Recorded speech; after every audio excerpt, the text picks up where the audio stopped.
है जो हे मांडव्य ऋषि भगवान की ऐसे तपस्या कर रहे थे। तितली छोटी बच्चे में जैसे होता ना खिलवाड़, तो 8 वर्ष के थे तो तितली की गुदा में बम्बूल का कांटा डाल के छोड़ दिया था। तो ऐसे तपस्या कर रहे थे।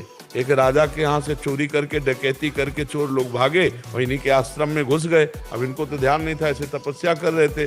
राज कर्मचारी आए, बोले बाबा जी का नाटक करता है और चोरी करवाता है। उनको भी बांध ले गए। राजा ने कहा सब इन चोरों को सूली की सजा दे। उस समय सूली की सजा का मतलब भाले जैसा एक खड़ा है, इधर उधर खंबे, और उस खंबे से चढ़ के उसके गुदा द्वार में ऐसे छोड़ दिया जाता है।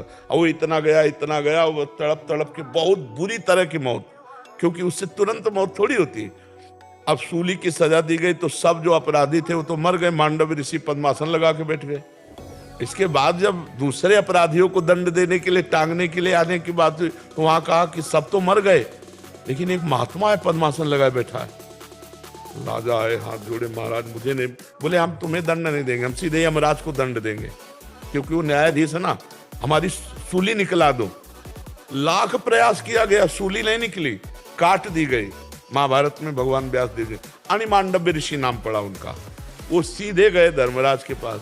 धर्मराज से कहा महाराज ये कोई न्याय है? मुझे याद नहीं कि मैंने कोई पाप किया इस जन्म में, वो हमारी गुदा में सूली डालकर काट दी गई।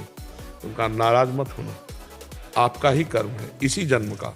8 वर्ष की अवस्था में तितली की गुदा में कांटा डाल के बम्बूल का छोड़ दिया तो तुम्हारी गुदा में सूली कटवानी पड़ी।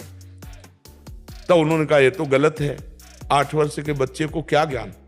तो मैं नियम रखता हूं कि 14 वर्ष तक के बच्चे का अपराध नहीं माना जाएगा भागवतिक कानून में। और मैं तुम्हें साफ देता हूं कि तुमने गलत न्याय किया, इसलिए मनुष्य योनि 100 वर्ष तक की प्राप्त करो। तो सीधे धर्मराज विदुर जी के रूप में आए थे, वही धर्मराज है। तो सोचो इतने बड़े महात्मा के द्वारा की गई गलती माफ नहीं हुई, है ना। तो ये जो बकरा बकरी मुर्गा मुर्गी, ये तुम सृष्टि के विनाश का हेतु भगवान शंकर को है, पालन का हेतु हरि को है, और रचने का हेतु ब्रह्मा को है। अपने आचरण से चलो यार, नहीं तो नरक बना हुआ है, ऐसी ऐसी समस्याएं बनी हुई हैं कि सब दुख भोगने को मिल जाते हैं, सब दुख भोगने को मिल जाते हैं। कीड़ा पड़ते हैं फिर शरीर में।